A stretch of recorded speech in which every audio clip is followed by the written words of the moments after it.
Okay, SpaceX copies. We'll be ready for that in just a couple minutes. We should have the go for you in just a moment. Please stand by.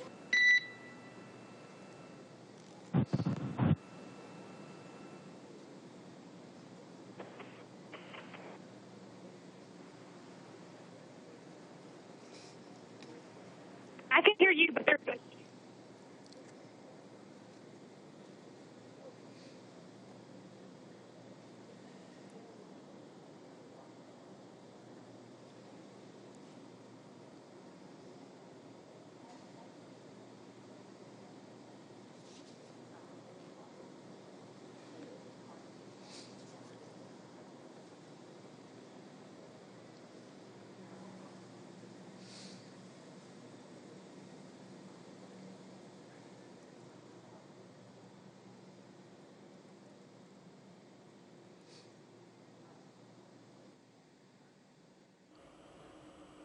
Well, if you are just tuning in here on Sky News, it is breaking news this evening that 2 NASA astronauts on board the SpaceX mission from the International Space Station have just splashed down in the Gulf of Mexico. And you might be able to see recovery ships coming in towards the Crew Dragon capsule to retrieve the NASA astronauts Bob Behnken and Doug Hurley, who've been on the ISS for the last 2 months. But in spectacular fashion, just a few moments ago, we saw history take place as NASA landed those astronauts using parachutes. And you imagine all the technology that goes into launching rockets. It comes down to parachutes when it comes back to returning to Earth. But of course, a really high-risk operation. The re-entry into Earth is one of the most dangerous phases of space flight, a very high velocity process, that descent through the atmosphere. And of course, all of the heat generated during that has to be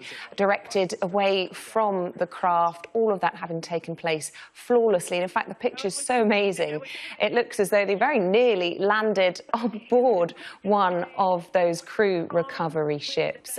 This, the first splashdown to have taken place in 45 years since the year of the final Apollo spacecraft mission in 1975. Let's have a listen in now to the communications between NASA and those astronauts on board the Crew Dragon. Able to hear the sonic boom, and we weren't sure, so I'm really glad you just answered that for us.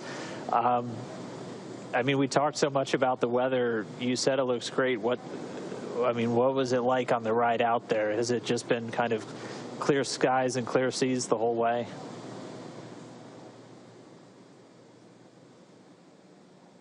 I'm not sure if you can hear me right now, but I think you're asking about the weather with clear skies. There are just a kind of a circle of clouds along the horizon, very low, but we were able to see the parachutes far above the clouds and follow it all the way until it splashed down. All right, well, we're not getting any views on the boat, so what kind of activity is taking place right now? We're able to see the fast boats approaching the capsule. What's everybody doing on the boat to just kind of get everything ready? The boat's also making its way to the capsule. I can't see it with my bare eyes yet, but we're getting closer. Everybody's been kind of standing by, holding ready positions for quite a while now. So as soon as it splashed down, people to just sit and start working on their own activities.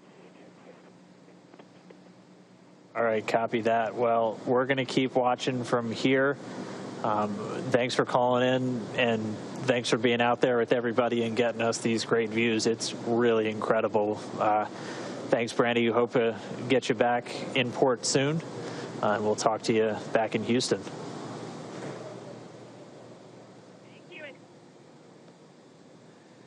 So there on your screen, camera view change. That is a view coming to us from Go Navigator, the recovery vessel. The 2 fast boats are out there getting ready to install the rigging equipment required to hoist Dragon out of the water. The other fast boat is actually collecting the parachutes from the water. We definitely want to bring those back on board with us. But shortly here, we should actually see one of the team members crawl up onto the side of the capsule in order to install that install the rigging, like I mentioned. That particular team member is highly experienced and highly trained. As you can imagine, climbing on top of an oddly shaped thing in the ocean, it could be a little tricky. So this person has undergone hours and hours of training and certification in order to perform this very important task. There on the right-hand side of your screen, we see the second fast boat approaching. Of course, both of these boats needed to wait for their cue from the water recovery lead in order to approach Dragon after splashdown. Again, that was just to make sure that there weren't any toxic vapors in the air. And now that they got the all clear, we do see them beginning to work on and around the Dragon capsule. So even though the camera's a little shaky, that water looks super, super duper smooth, almost like glass, which is certainly ideal for a water recovery like today.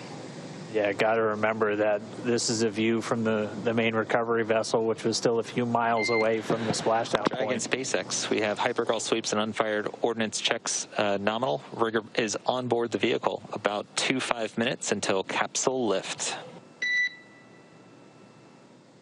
Copy that. Yep, we see them walking outside, and good news. All right, confirmation there that all of those hypergolic vapor tests came out positive, or rather negative, which is a positive thing. So the team was able to approach, and now the crew member that is installing the rigging is on top of the capsule. It's difficult to see there because the slower vessel, the primary recovery ship, is a little further away. But as we heard, it's just a mere 2.5 minutes. You're watching Sky News. The time is now 8 o'clock. What you can see on your screens now is two astronauts, Bob Behnken and Doug Hurley, there in the SpaceX Dragon capsule Endeavour in the Gulf of Mexico. In the last few minutes, they have splashed down after their mission to the International Space Station, the first splashdown of this kind in 45 years. So quite a moment. A successful end to their mission. They're now waiting for the recovery boats to reach them to bring them back onto land. But quite a moment to end this mission to the International Space Station. Immediately as Dragon detected splashdown, all of that happening right per the timeline. Yeah, we've talked a little bit about the hardwired buttons that Bob and Doug have on their seats and in their control displays, and cutting the main chutes is one of those buttons. In the event that they weren't automatically cut after splashdown, Bob and Doug would have had the ability to do so. If the winds were stronger and they caught the parachutes, it could certainly create a condition where the capsule could be moved unintentionally by those dragging parachutes. So definitely want to avoid that. So that's one of the few buttons that are hardwired into the cabin for the crew.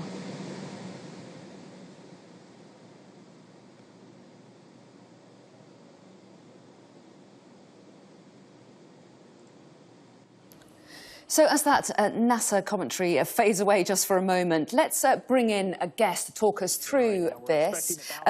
I'm joined now by Per Limmer, the private astronaut who's been watching these pictures. Per, thanks so much for talking to us tonight. So the first splashdown in 45 years, quite a moment. Absolutely, this is historic. There's almost tears in my eyes at the moment, as I'm sure there is with lots of astronauts and space fanatics around the world. This is a very big moment. 45 years since a touchdown, successful touchdown in the water, and the US is now safely back in space. A big day for NASA. They have now proven that commercial taxi services to the International Space Station, that works. And not at least a big day for Elon Musk and his SpaceX company. This is really a historic day for him. Well, that's right. So explain to our audience how this has worked. As you say, a new era for NASA, a successful mission with NASA contracting out, essentially, to this private company, to SpaceX. And you called it an astronaut taxi service. Do you think this will be the first of many more in the future? Absolutely. The successful re-entry here has no doubt paved the way for further missions, not least for SpaceX, which is clearly the front runner at the moment in the taxi service business to the International Space Station. You should expect that this will pave the way for the next mission, which will probably be by the end of September approximately, as well as the next one following that in February 2021, which incidentally will be an interesting mission, that one, because you will have the first ESA astronaut, Thomas Pesquet, on board, and you would also have Bob Behnken's wife, Bob being one of the astronauts who just landed a few minutes ago, Megan. She will actually be on that mission as well. So this really opens the floodgates, I guess, for commercial taxi services to the International Space Station and beyond. Well, yes, and we watched the splashdown a little bit earlier on, an extraordinary moment with those parachutes coming down into the water after the capsule. How nervous might NASA have been about that moment? I mean, is it a dangerous time? Takeoff and landing, traditionally the riskiest moments in any kind of travel into the air or into space. Yes, interesting enough, most people would think that the riskiest moment is the launch. But actually, as astronauts, the moment we worry most about, if we have to choose, is actually the re-entry. That is where things can go wrong and probably is more likely to go wrong. So this last bit of a 2-month journey, effectively, and many years of preparation was probably the most nerve-wracking moments for NASA, and no doubt for Elon Musk, who has got so much at stake here on this mission.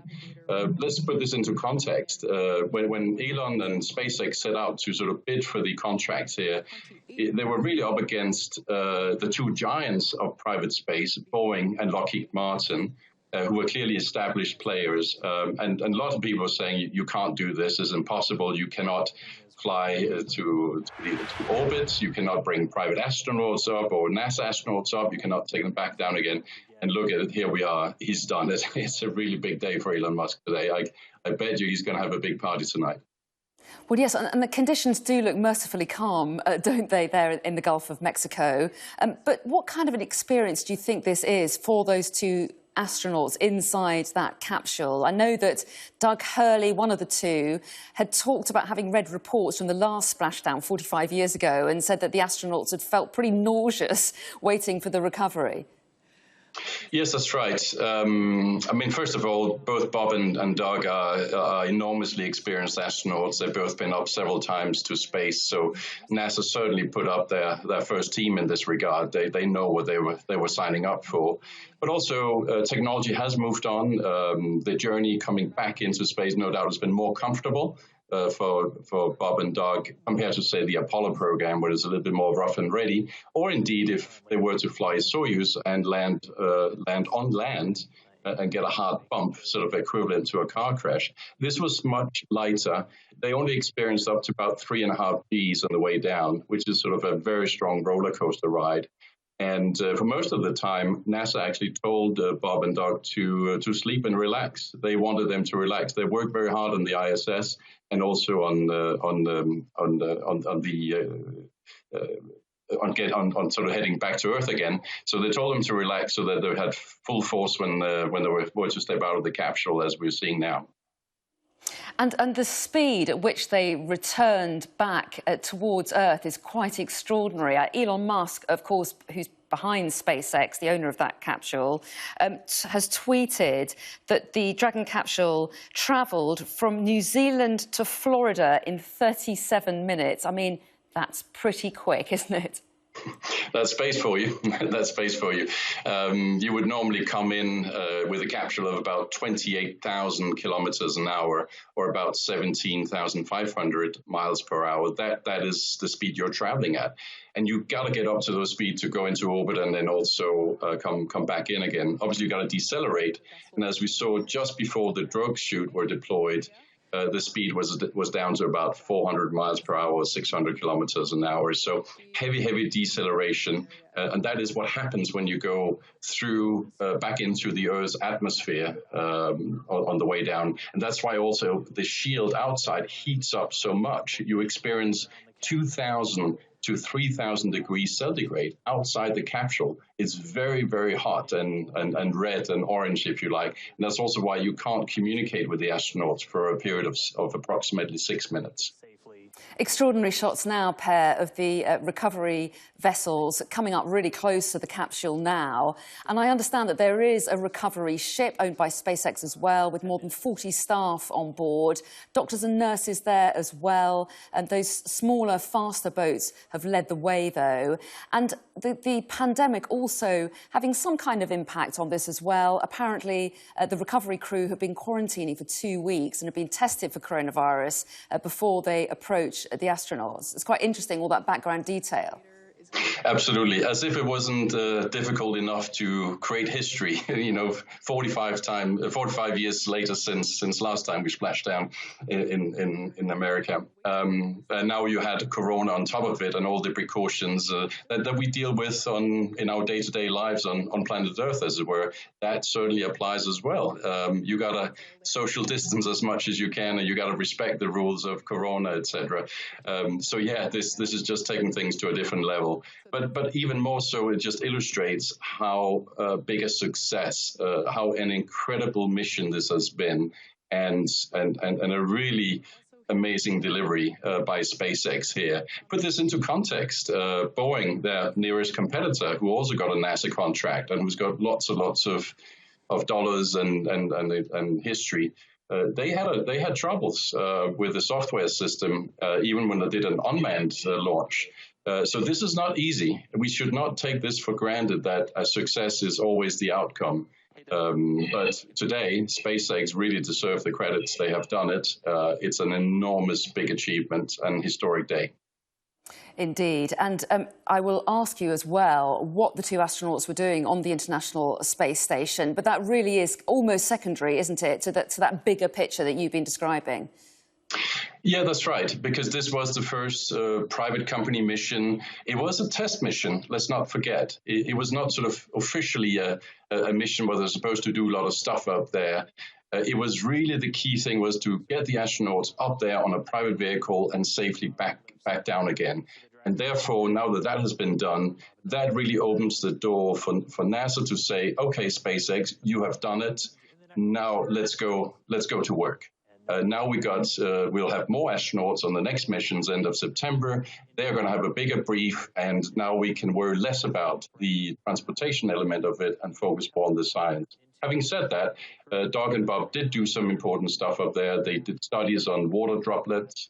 They also added new batteries outside the International Space Station. And in general, they helped out there. They were a little bit short-staffed as of late, so there was a lot of work to be done. And unfortunately, they were able to stay there for almost 60 days up there.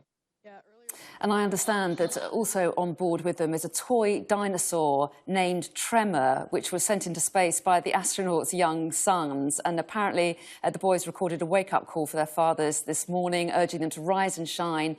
We can't wait to see you, which is rather sweet. Theo is one of them, Bob Benken's 6-year-old son. He apparently has been promised a puppy after the flight, so he's very keen for his father to get back.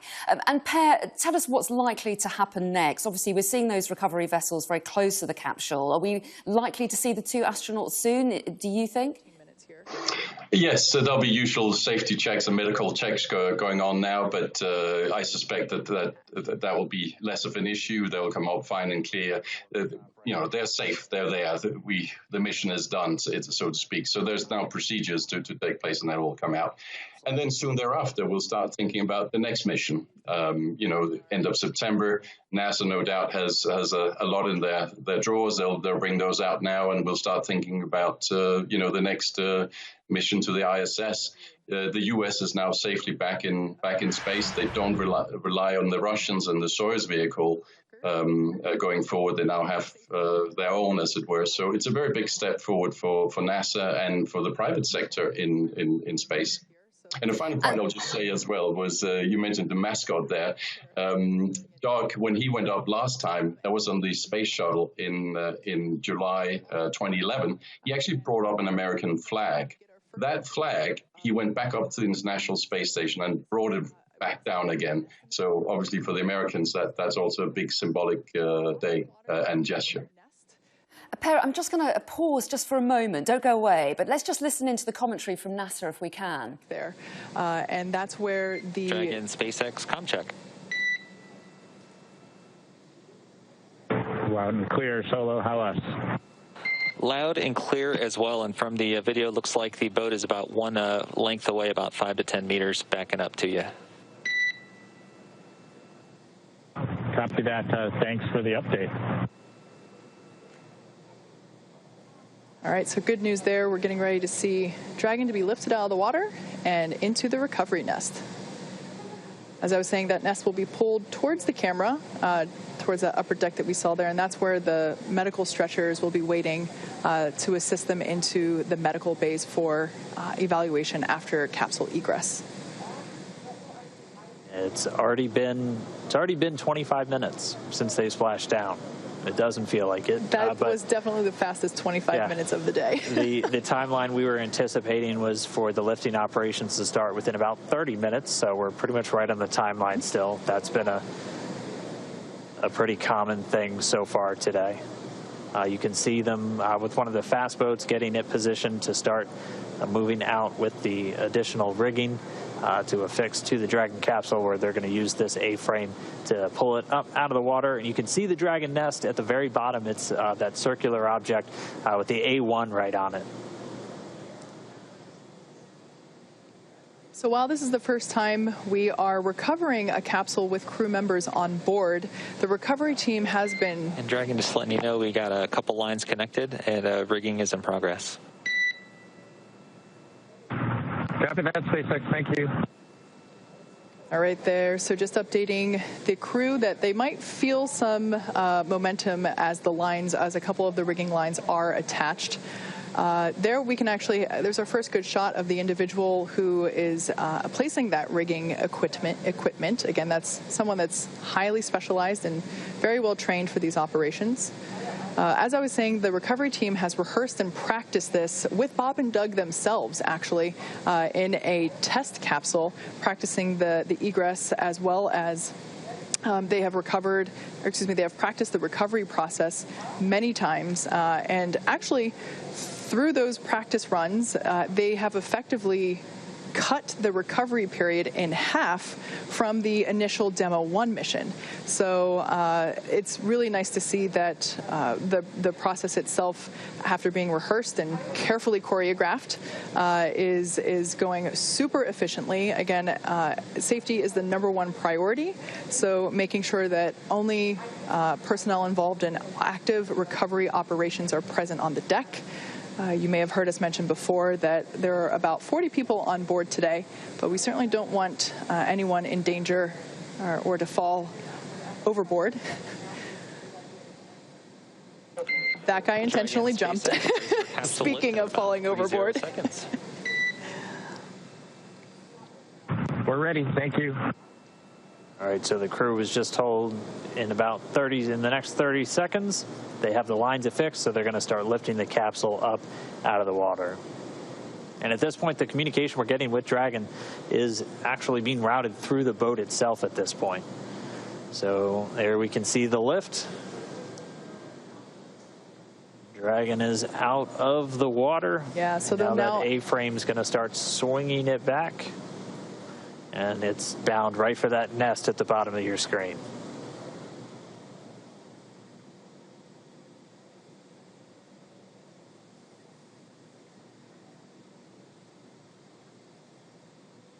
So there we're getting a better shot of all the points in which Dragon is tethered to the hydraulic lift, ensuring that it isn't swinging freely.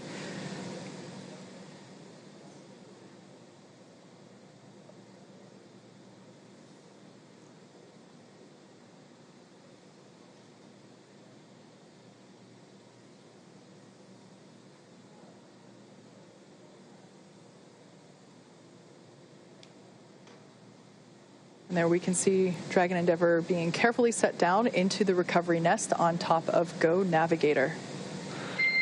Dragon SpaceX, welcome aboard the recovery vessel.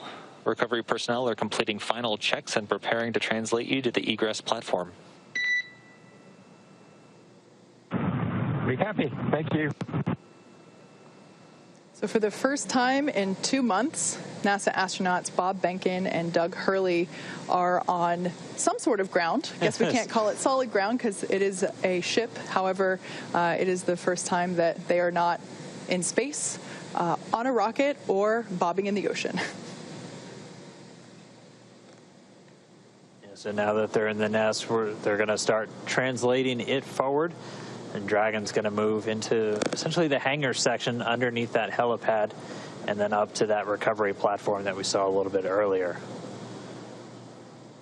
At that point, the spacecraft technicians will work to open up the hatch. As we said previously, it's a manual process with a couple of different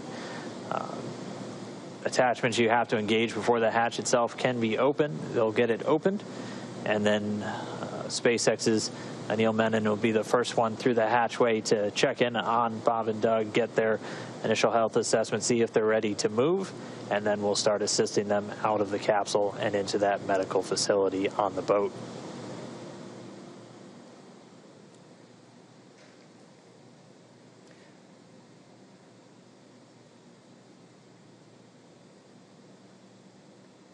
So at this point, the recovery team is doing final securing of the capsule in preparation to actually move the recovery nest into closer to the interior of the ship. It'll actually be in a little bit of a covered deck there. We saw that camera view earlier, looking straight out from the center of the boat.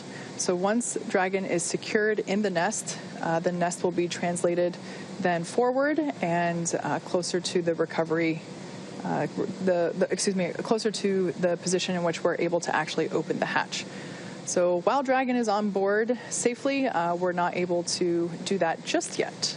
Yeah, they're working to detach some of those lines that were used to hoist it using the A-frame, and we heard that they should be done with that in just a moment, and then we'll start that translation.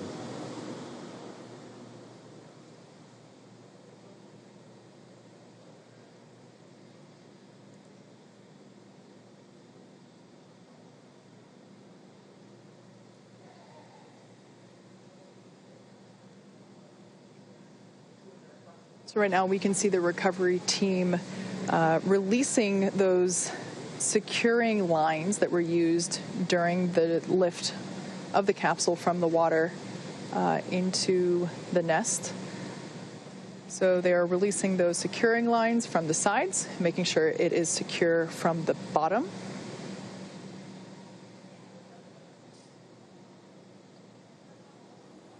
So as we see that Dragon capsule inside what they're calling the recovery nest there, having been pulled out of the sea off Florida after their historic splashdown. Let's just bring in Per Limmer again, private astronaut who's been watching these pictures with us, to talk us through what's just happened. So, Per, remind us of what we've just seen and what's likely to happen now to the astronauts inside that capsule.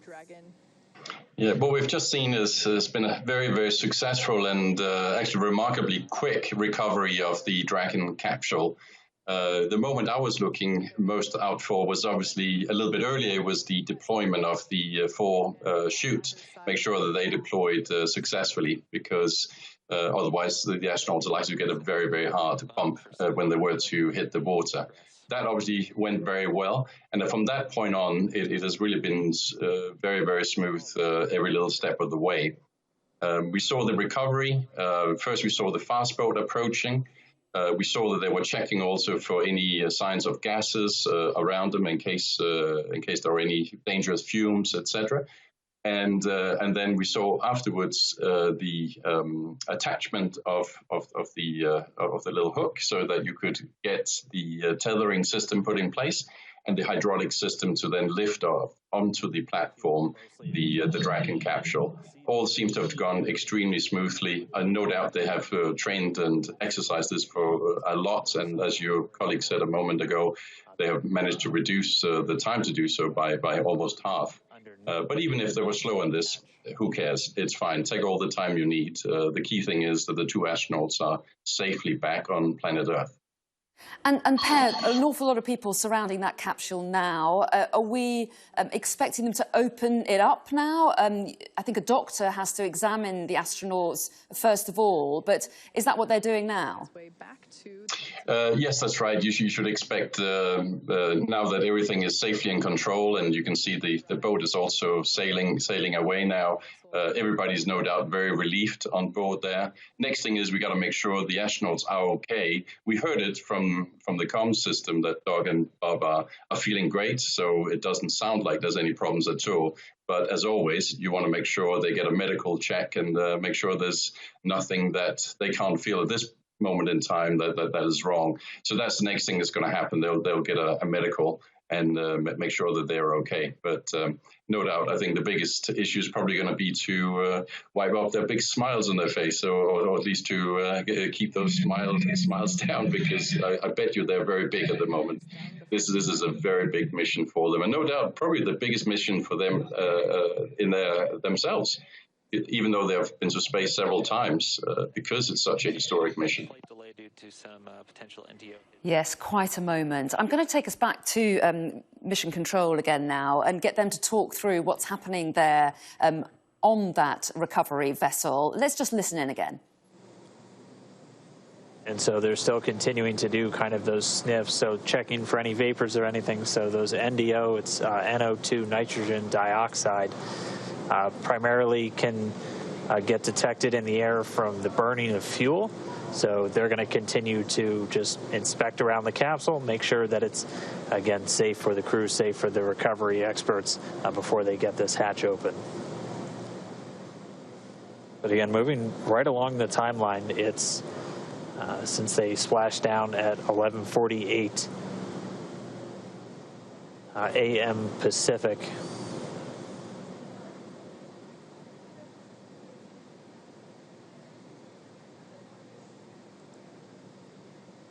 And so again, they're just pausing the operations for a moment, doing some additional air sampling around the prop system. We still have telemetry being fed from the vehicle, so flight controllers here in Hawthorne able to monitor prop tanks, propulsion tank pressures, and not seeing any issues with those at the moment.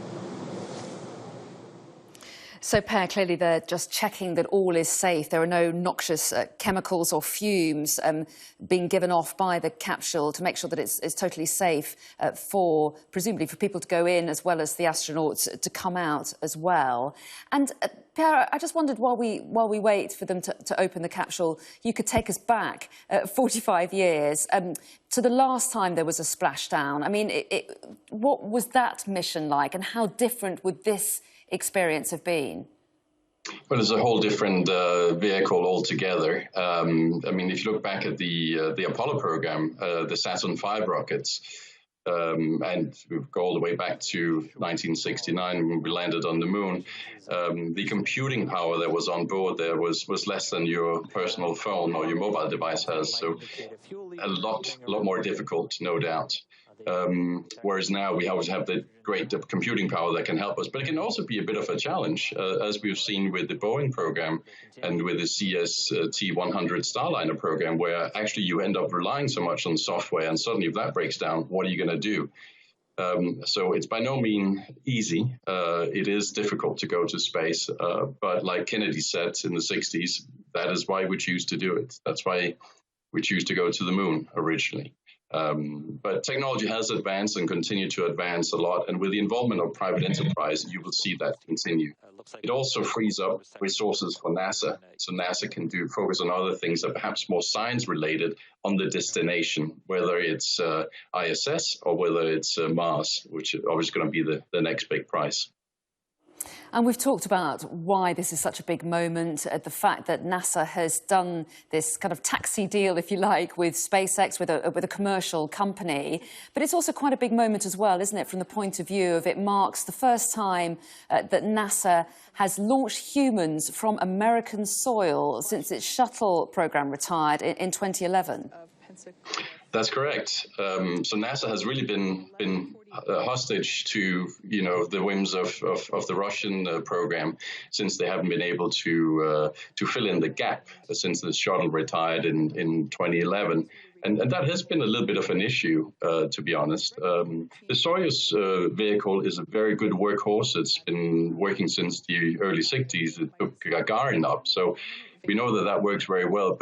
But there's always the risk that politics kicks in, and also just capacity in its own right. By having your own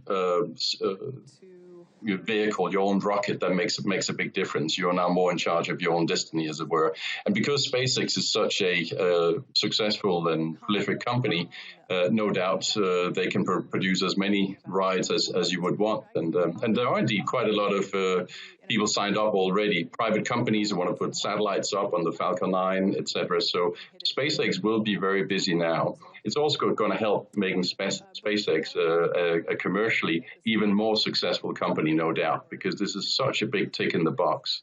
So commercially big success, historic big success, and as a fellow astronaut, I mean, we're just over the moon seeing this.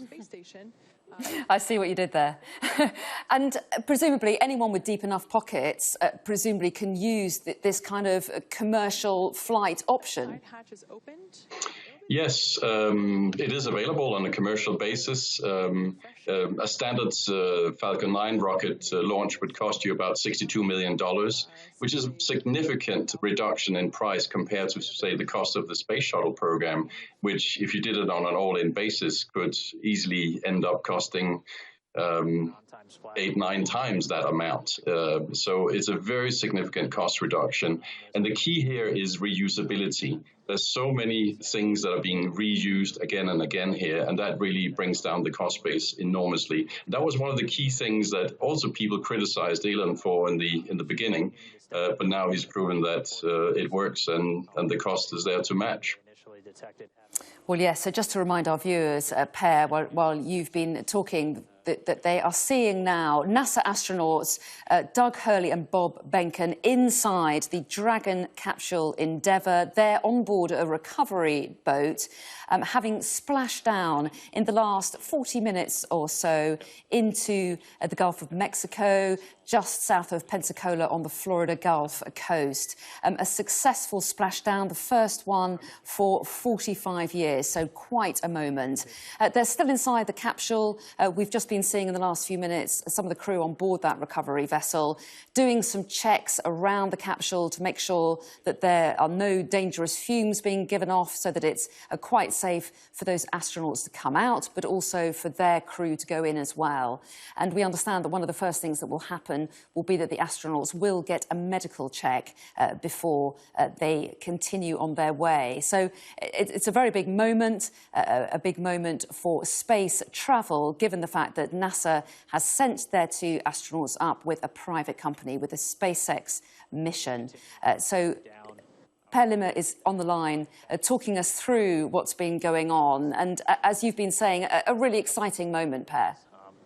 Yes, a truly historic moment. And there was so much at stake for this mission. And like I said before, the key thing was the re-entry. That was the most dangerous thing. NASA had put up billions and billions of dollars, both to Boeing and to SpaceX. So clearly, economically, a lot at stake here.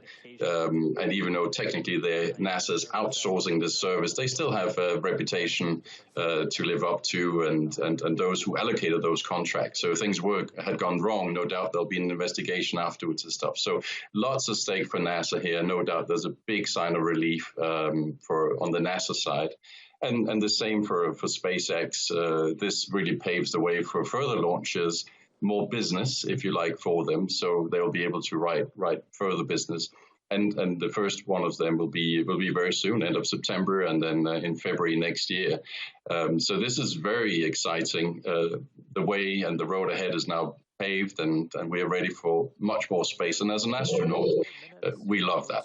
We love that. We want to see more space, more people in space, more experience in space. We want to learn so much about what goes on in space so that we can deploy that successfully here on Earth, do more pharmaceutical testing, etc., that can help cure diseases here on Earth. We want to do more telecommunications that lowers the cost of telecommunications, etc. So there's a big spillover effect we shouldn't forget when it comes to space exploration. But today, for now, is a very big successful day and certainly a big cause for celebration. Astronauts around the world, no doubt, will have a great time, and so will space enthusiasts. And you imagine that the two astronauts will be quizzed very closely by those behind this mission to detail all their experiences. But presumably that capsule is examined pretty closely as well, is it not? For sure. There'll be very detailed questions for the astronauts. There'll be a big debrief, as with any mission. And the same on the technical side, the capsule will be examined. And in fact, it will actually be repurposed. It's going to go back to the work shed, if you like, and the mechanics will redo it. And that capsule is going to go back up again. That is a key part of the cost efficiencies, et cetera, the reusabilities of this.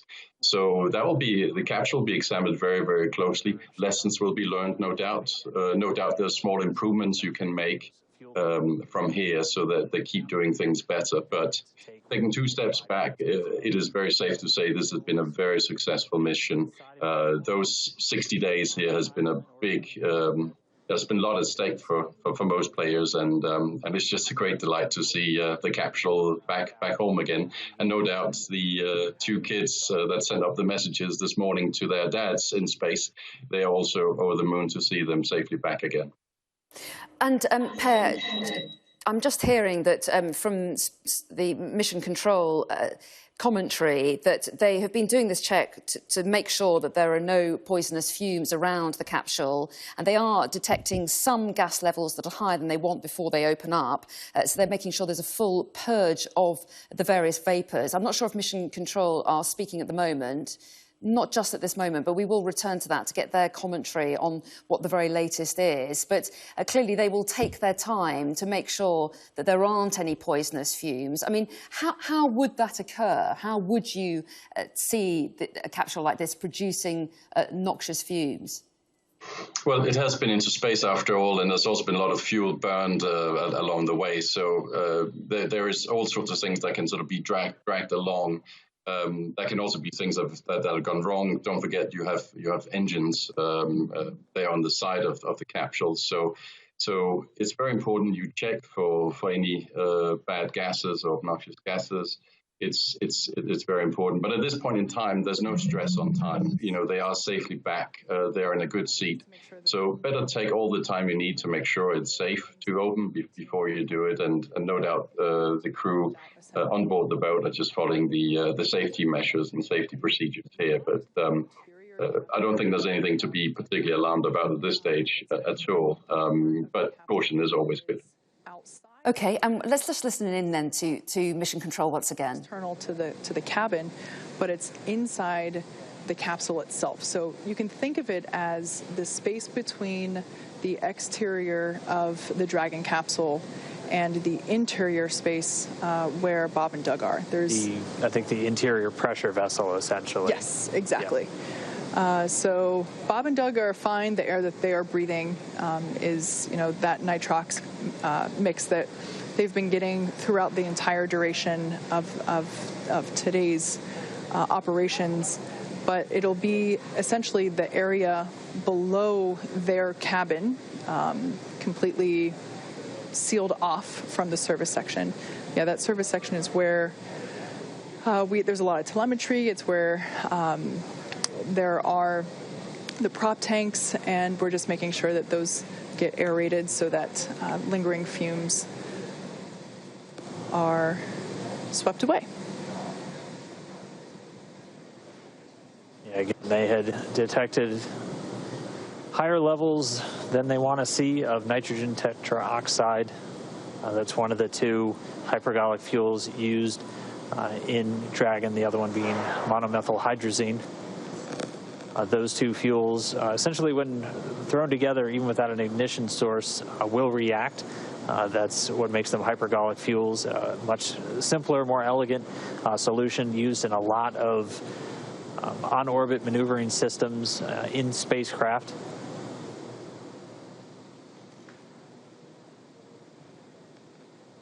So again, we're just standing by.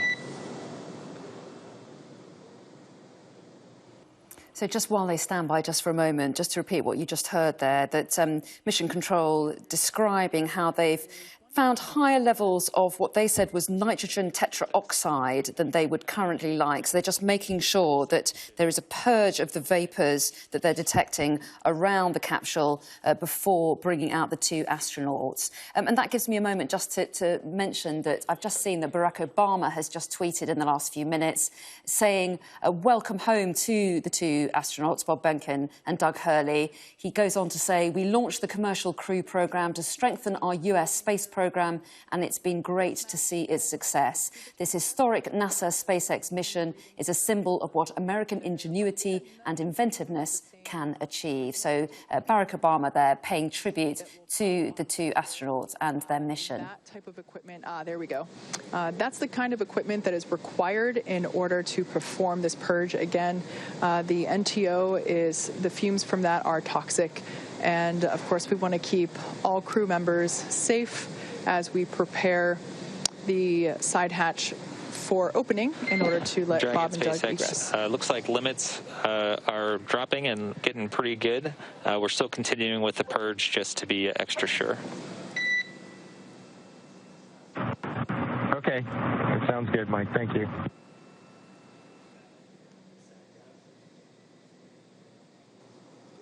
All right, so we just heard the call, the limits continuing to drop on that NTO, that nitrogen tetroxide.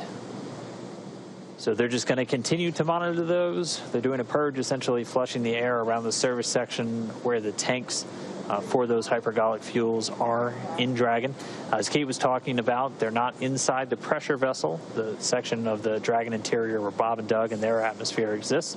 They're essentially outside the pressure vessel, but still inside the outer shell of the Dragon spacecraft.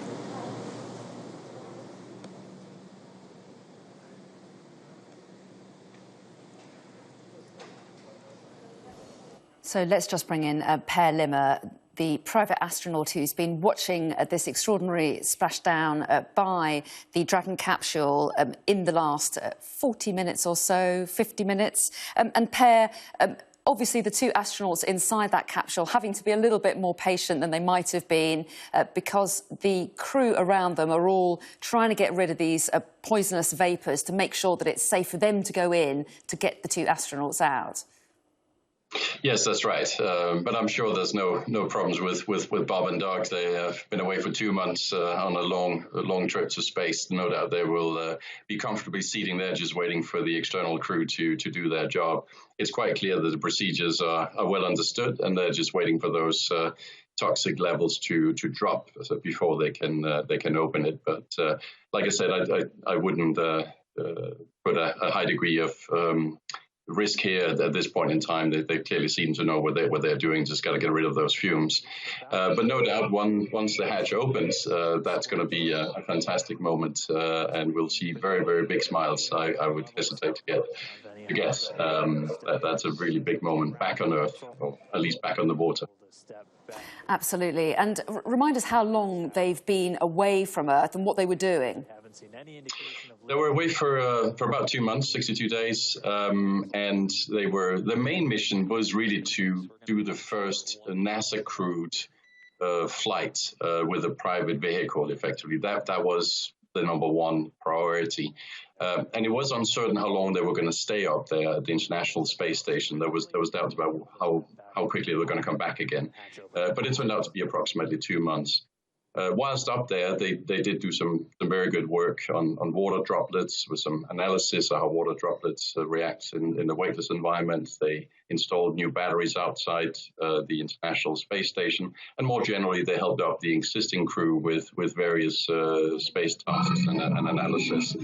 But it almost becomes secondary to this big historic mission, because the story today is really about private enterprise, in this case SpaceX, having successfully taken 2 NASA astronauts up to the International Space Station and safely back home again and recovered it. That is the story, and that is a very, very big step forward, which allows NASA now to focus on science and not on the boring tasks of transportation.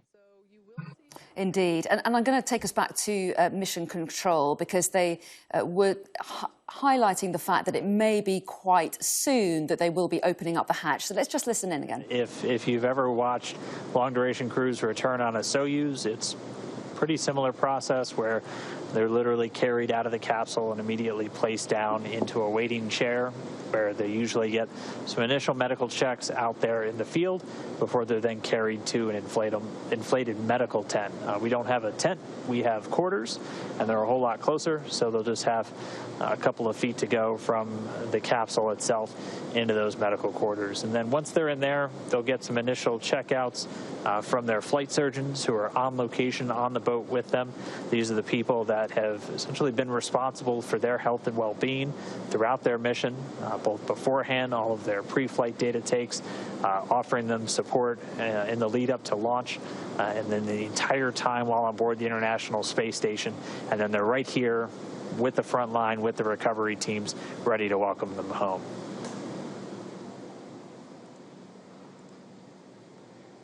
So it's been just about a minute since we heard that last call to the crew. We should be just about done with the purge. We're going to stand by, and hopefully we'll resume these hatch opening operations in just a moment.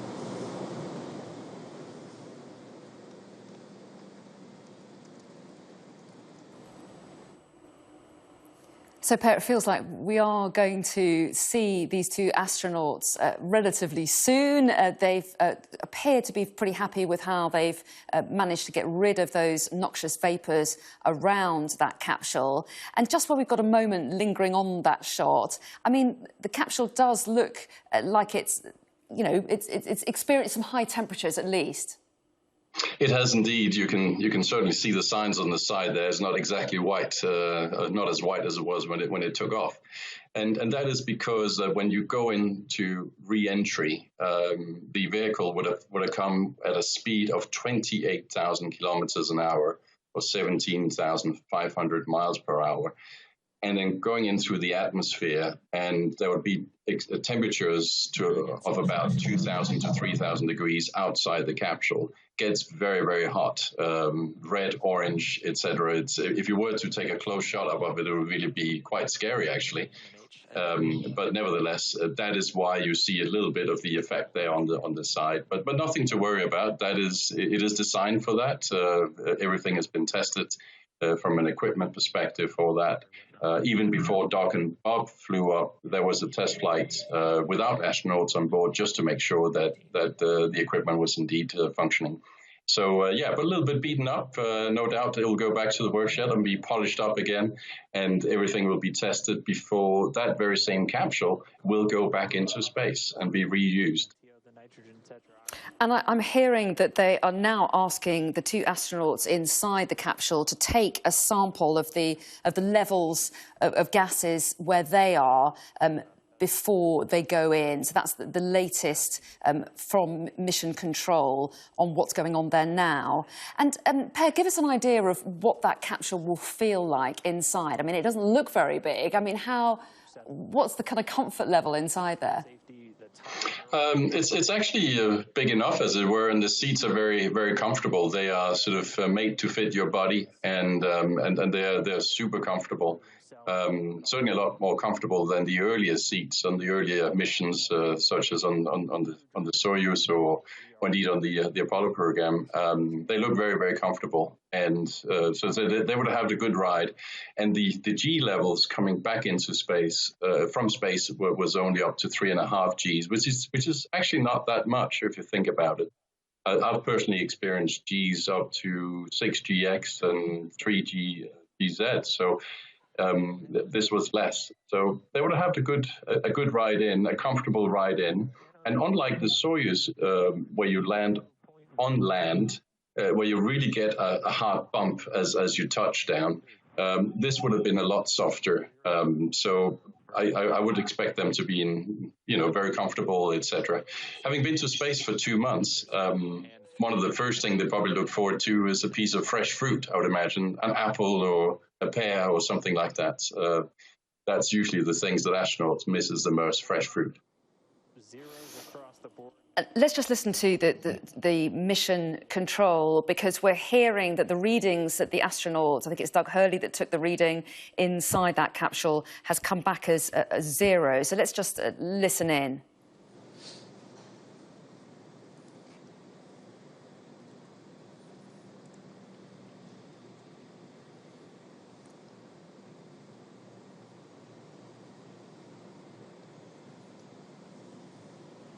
That always happens. They always go quiet just when you go to them.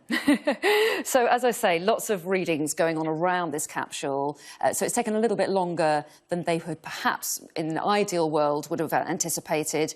Just clearing the noxious vapours around the capsule before they go in. They've just asked the 2 astronauts inside to take a reading inside the cabin. As I understand it, those readings have come back as being 0, which sounds pretty good. So we are now waiting to hear whether or not they're ready to go in and for the astronauts to come out. Let's listen in now. The purge is actually doing a pretty good job. We saw NTO go from 3 parts per million down to 1.5 over the last few minutes. So ideally, with a lot of caution, we'd go ahead and let the purge run for a little bit longer, but we want to see how you guys are doing. If you're okay with continuing with the purge versus knock it off and get you guys out of there quickly. Yeah, we're fine hanging out, Mike. No problem here. Okay, thanks for that, Doug. We'll keep working the purge to get us down, and thanks for that. Thanks for that. Yeah, let's just keep everybody safe. No reason to rush. Yeah, we concur.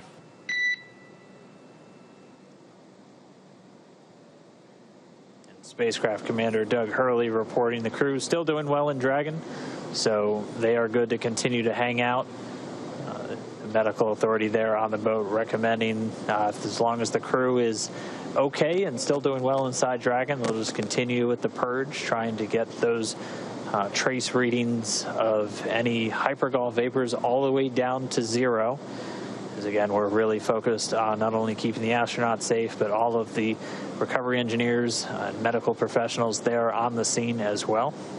So they're going to continue this purge, just dispelling the immediate area around the service section of the Dragon spacecraft. So this is really a series of fuel tanks outside of the pressure vessel, so where Bob and Doug are inside the Dragon spacecraft, which they did some quick readings inside the cabin and had 0s across the board. But they're just continuing to let these levels dissipate, bring it down to 0, and then we'll resume hatch operations. We're just a little over an hour now, an hour and 2 minutes post splashdown. Yeah, good to hear Bob and Doug report that they're good hanging out, meaning they're feeling all right and they're pretty comfortable staying inside for just a couple more minutes. Yeah, they were doing their best prior to leaving of playing up their expected seasickness. So good. It is good to hear that they're doing well still inside the Dragon capsule.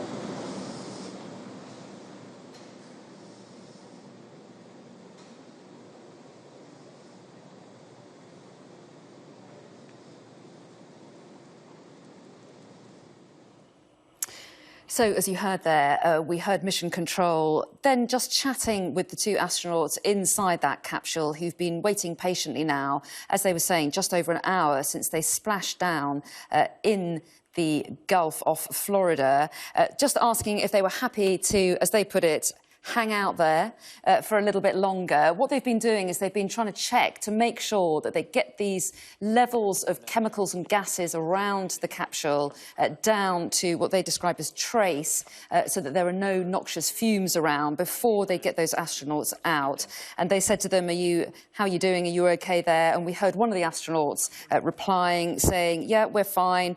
Just keep everybody safe. There's no need to rush. So Per Limmer has been listening in and watching with us throughout this. And Per, the astronauts sound very relaxed, don't they? They must be excited to come out now after what's been an extraordinary moment for them. Absolutely. I think if you ask Doug and Bob when they come out, has this been a trip of your lifetime? They'll probably say yes, absolutely. This has probably been their biggest mission of any of their previous missions they have ever done. So big smile on their faces inside, no doubt. I'm sure they're pretty relaxed about this issue, about the gases here. It's just a matter of time, and you just have to wait to that to dissipate. But safety first, above all, safety. So, like we heard on the commentary just a minute ago, take your time. There's no stress here. They are safely back on Earth. They have done a successful mission. This issue with the gases, no doubt, will be a source for a little bit of an investigation later. It'll be part of the report, and they'll have to check in to see how that emerged. But not a major issue at all. And I'm sure they're just sitting there relaxed and eager to get out and eager to show their faces and their big smiles and eventually share their story with the rest of us. This has been a very, very exciting 2 months for them, no doubt. And I'm sure their families are very happy to have them back. But I'm also sure that Doug and Bob, they're very keen to talk to fellow astronauts and fellow people at NASA to share their stories. Debrief. It will be fascinating to hear from them, won't it, over the days and weeks ahead. And you referred there to their previous missions. I mean, these two are really experienced astronauts, aren't they? Absolutely. NASA clearly put on, their first team here. Doug was incidentally on the last space shuttle mission, and he took up that American flag that has now been safely brought back home again. So they are very, very accomplished, experienced people at the wheel here, and they couldn't have chosen any better, I think, for this mission where so much was at stake. Let's not forget. I mean, if you look back over the last few years, where people told and said, this is impossible, you can't outsource this to private enterprise, they can't do it, there's not enough talent, you got to have all your safety controls in place, and this, that, the other, and here we are, mission accomplished, 2 astronauts safely back on planet Earth again.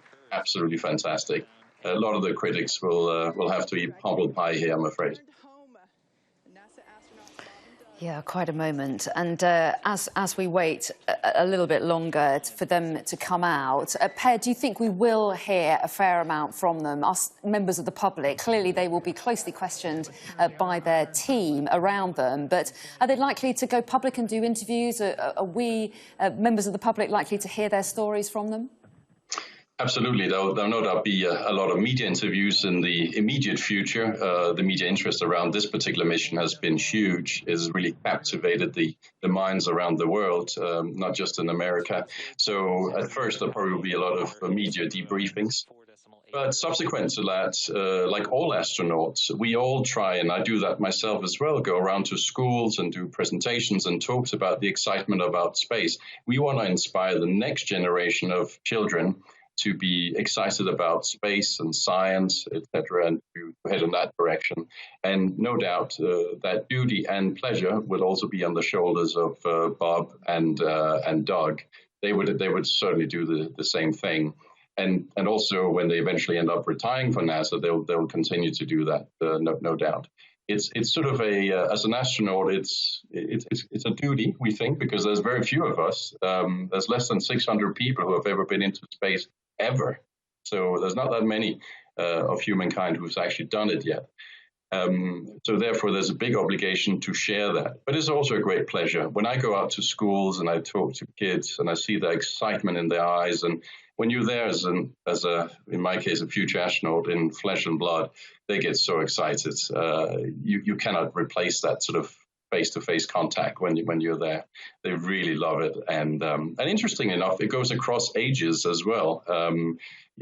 Both kids and old kids and big kids, if you like, and across all ages, people are very excited about space. I have to say, it really transcends a lot of things, and it also shows how we as humankind can really push the boundaries. Be pioneers when we really put our minds to it, and that is what makes us very special. OK, and Per Limmer, thank you very much indeed for your time. As we wait for those two astronauts, Doug Hurley and Bob Behnken, to come out of their capsule after the first splashdown for 45 years. All the latest coming up at the top of the hour. They've been up since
Conservative MP and former minister not suspended following his arrest on suspicion of rape.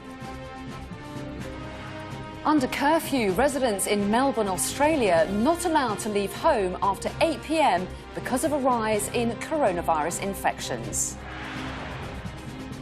And we're taking you live now to the coast just off Florida. This is the space capsule, the Dragon capsule Endeavour, that has come down in the first splashdown by US astronauts in 45 years, with the first commercially built and operated spacecraft to carry people to and from orbit. And this is an interesting moment because it's the moment at which they're opening up that capsule to get the astronauts out. Let's just listen in to Mission Control. the blue suit there, that's one of NASA's flight surgeons for the crew. That's Dr. Stephen Hart. And that hatch open coming at 12:59 p.m. Pacific. That's 1959 Universal Time, or GMT.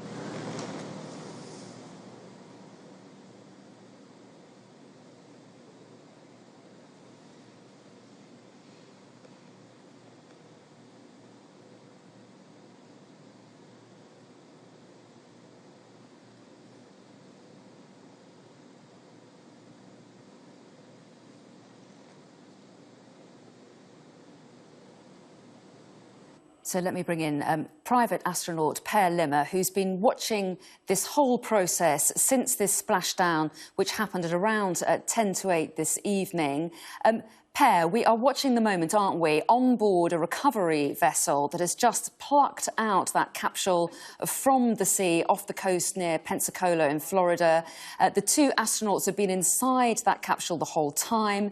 They've been clearing the area of noxious gases to make sure that it's safe for the recovery crew to go in, but also to make sure that it's safe for the astronauts to come out. And Per, while we watch them work, remind us why this is such a big moment for space travel. This is such a big event because it's the first time that a private enterprise has successfully taken two NASA astronauts up into the International Space Station and safely back. And it's also the first time in 45 years that you have a splashdown within the American waters. So it's a very big day for NASA. It's a very big day for private space and private enterprise into space. And it's particularly a big day for SpaceX and Elon Musk, because this is no doubt one of his big dreams that has suddenly come true here after lots and lots of hard work, lots of resistance, and lots of people who didn't believe it was possible. But here we are, just moments away from having successfully completed this mission when Doug and Bob step outside this capsule very shortly. Well, that's right. And I understand that a stretcher has gone in. That apparently is standard procedure. And there's a whole team of people here. And some of them are doctors, aren't they? One of the first things they'll do is just check that they're all OK. That's right. The reason why you have a stretcher in there, you would think, oh, are they OK? Or is there something wrong? No, this is standard procedure. When you go into space, there's a lot of radiation that can indeed affect your bones and make them deteriorate. It's quite normal, in particular if you stay longer than 2 months. Doug and Bob have been up there for about 2 months, so I don't think the problem is so big in their case. But if you stay longer than 2 months, you really start to see sort of deterioration of the bone structure. And therefore, the last thing you want to have happen is that they step outside the capsule now and they break their legs. I mean, what a bad accident that would be. So we want to try and avoid that, and that's why the stretcher goes in to make sure they're safe and because they're a little bit fragile in that sense. The good news is once they're back on planet Earth and back home, as it were, they got to drink a lot of milk, and the bone structure will come back out again, and they'll be completely fit for fight as normal.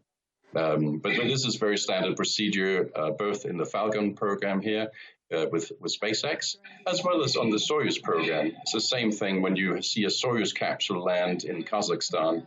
The astronauts will be taken out and helped and assisted and carried so that they don't stumble or break their legs because they're a little bit fragile coming back. That is extraordinary. And so give us an idea of how long these two astronauts will be going through the process of being examined by doctors, being interviewed by staff. I mean, how long before they go home and have a bit of a break? Yeah, it will be interesting to see how much time their family are going to be allocated, because no doubt there's going to be a lot of demands of their time in the immediate future. First and foremost, the medical staff would want to examine them and interview them, and then shortly thereafter, NASA and the NASA analyst would want to interview them as well and try to get their take on how the whole mission went and their insights into the positives and negatives, etc. And shortly thereafter as well, the media no doubt will have a big interest. Bob and Doug are now household names across the US and across part of the world. So no doubt that they would also want to talk about how it was to be on such a historic mission into space. So their schedule is going to be super busy for the next few months. There'll be very little rest for them. But they're safely back on planet Earth, and, life is normal here, although with the presence of Corona, unfortunately. So they would, they would relax as much as they can, but no doubt they're going to have a very busy schedule in the next month or two. And Per, we're just going to listen into Mission Control, who are talking us through what's going on now. Let's just listen into them. At 11:48 p.m. or a.m. Pacific time.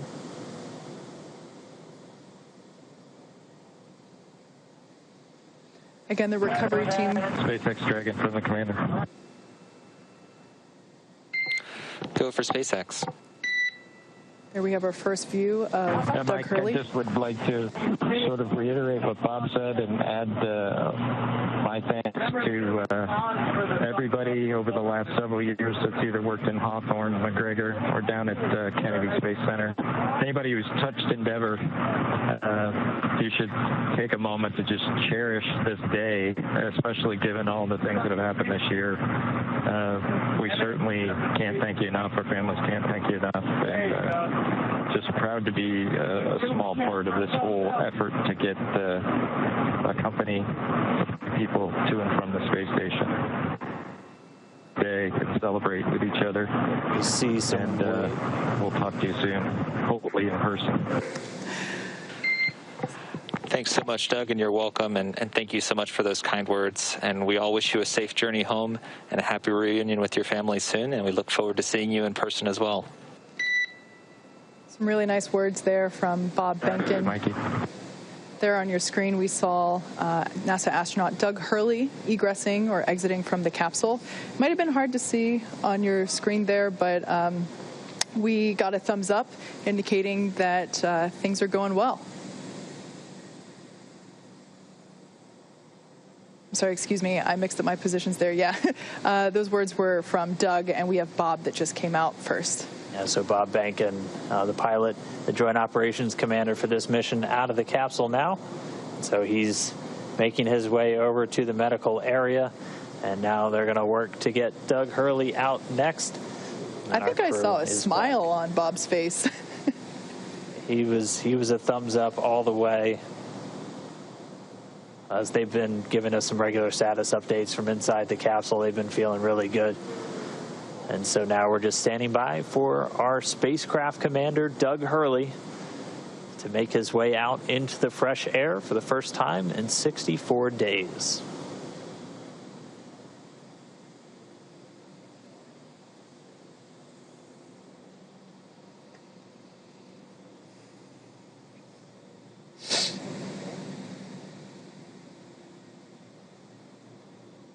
So as we wait for the spacecraft commander, Doug Hurley, to be brought out, they just relayed some of his words there, saying, amongst other things, he was proud to be a small part of this big effort. And as those down on the ground in mission control were saying, it'll be the first time these two have breathed in fresh air for 64 days after their mission to the International Space Station, which took off at the end of May. Bob Behnken then already out, as we saw there, out of the capsule, and then making his way towards the medical area for an examination. And even though he's all suited up, the mission control thought they could detect a bit of a smile on his face, but they've got good eyesight, I can say that. So we're waiting now for the second astronaut to come out, and Per, a lot of really positive words being said, not just down on the ground, but out there at sea as well by these two astronauts. Yes, it's a big teamwork to put a successful space mission in place. It takes a lot, and in particular for a private company. First and foremost, it takes capital. Secondly, it takes human talent and an amazing teamwork. No single person can do this. You can have a visionary like Elon Musk at the helm, but you still need lots of talents all across the various elements of a mission like this to pull it off. So I think Doug here is being very humble. He has had a very important role to play here, and so has Bob Behnken. But no doubt, I mean, it's a very big team efforts and a teamwork that you see here. And now you see everybody being so excited here. And Per, I'm just going to interrupt you because we can see now Mission Control with a round of applause there as the spacecraft commander, Doug Hurley, is taken out of the capsule. And they're going to get checked out now by the NASA medical team. They're going straight into the medical quarters on board the ship. That'll be their first stop on planet Earth. And then they're going to be making their way up into a helicopter and then heading back to dry land. So once they're complete, the team's going to prepare Dragon itself, and they're going to begin taking it back to shore. but it's been an incredible mission. This all kicked off just 2 months ago on May 30th from Launch Pad 39A at the Kennedy Space Center in Florida. So a lot of smiles all round there in mission control, and a lot of positive words from the 2 astronauts that have just emerged from their capsule. 2 NASA astronauts returning to Earth in a dramatic splashdown. Their capsule parachuting into the Gulf of Mexico to finish up an extraordinary test flight by Elon Musk's SpaceX company, the first splashdown by US astronauts in 45 years, with the first commercially built and operated spacecraft to carry people to and from orbit. An extraordinary moment, and clearly a lot of people very happy with how it's gone. I just would like to sort of reiterate what Bob said and add my thanks to everybody over the last several years that's either worked in Hawthorne. So any more developments from the Gulf of Mexico, we will, of course, bring them to you. But let's turn our attention now to the day's other news. And a Conservative MP arrested over allegations of rape will not be suspended from the party while police investigate. The former minister was released on bail last night after being arrested yesterday. But opposition MPs say the seriousness of the allegations should see the party whip withdrawn. Our political correspondent, Joe Pike, reports. Yesterday, a Tory MP was arrested on suspicion of rape. Today, his party say they won't suspend him until the investigation is complete. This is a very serious allegation, and it's right that it's treated as such. I understand that the police are now investigating, so I don't think there's anything further that I can add, other than to say that the Chief Whip and the government are fully aware, and I'm sure will take all the steps that are necessary. But opposition parties are calling for the Conservatives to reconsider, with Labour's Shadow Safeguarding Minister Jess Phillips saying on Twitter, "This is an appalling decision that sends a message that the Conservative Party do not take either their safeguarding responsibility or people who come forward seriously. I hope that decent Tories privately contact Number 10 and their whips and express their disgust." Given the seriousness of these allegations and that suspension in a workplace or anywhere else is actually a neutral act, it's a thing that you do in order to set off an investigation of your own and allow other investigations to complete, I would urge them to think again. The alleged victim is understood to be a young woman who used to work in Parliament. The allegations span a 6-month period. Do you have anything to say, Mr. Elphick? And it comes just days after former MP Charlie Elphick was convicted of sexual assault.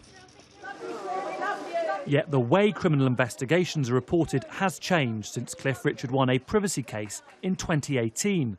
A police raid on the singer's home was televised by the BBC after a child sexual assault allegation. But Mr. Richard was never arrested, never charged. The investigation was dropped and the police apologised.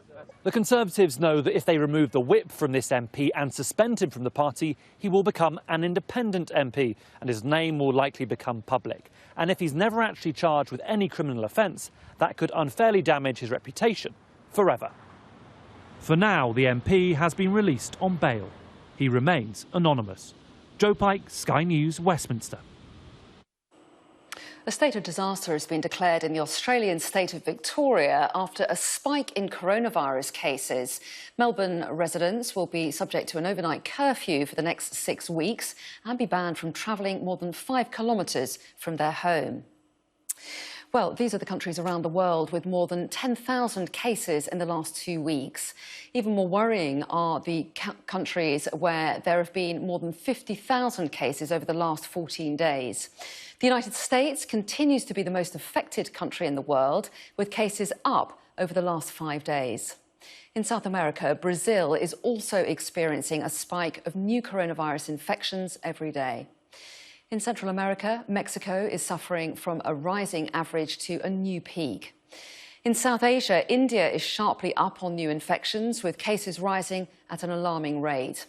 And in Europe, Spain's infection rate has jumped after new outbreaks in the northeast. But in Australia, a new outbreak in Victoria has meant a state of disaster has been declared in the region. Melbourne residents will be subject to an overnight curfew for the next 6 weeks and be banned from travelling more than 5 kilometres to go shopping or to exercise. Sky's Ivor Bennett reports. Australia had been seen as one of the success stories in tackling COVID-19, releasing its citizens from lockdown much sooner than most. But in the state of Victoria, movement has once again been dramatically restricted, a spike in cases prompting the country's second most populous state to re-enter hibernation. I am declaring a state of disaster across Victoria. This will be in addition to the state of emergency that has operated throughout. This means that police and others have additional powers. We can suspend various acts of the Parliament. We can make sure that we get the job done. The measures are at their most severe in the state capital, Melbourne, where its 5 million residents can now only leave home to shop or exercise, the latter limited to just 1 hour a day. No one is allowed more than 3 miles from home, and all must remain indoors at night under a new curfew. The only valid reasons for breaking it are for work or medical purposes.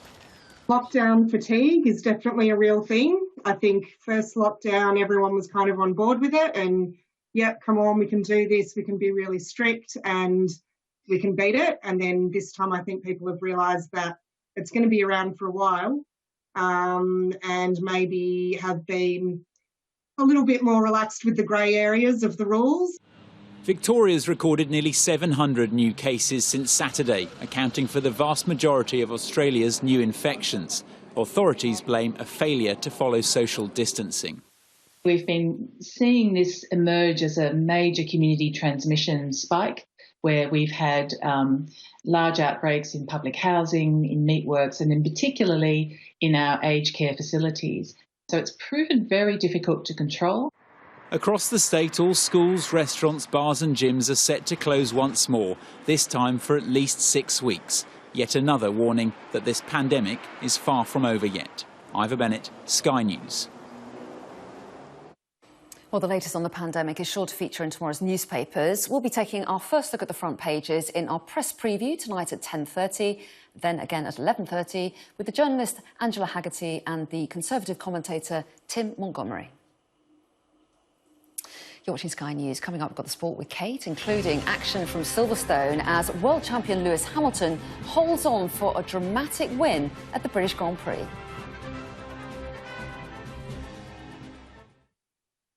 Journalism is under attack like never before. You have to have the facts because people are doubting everything. Our job is to tell the truth.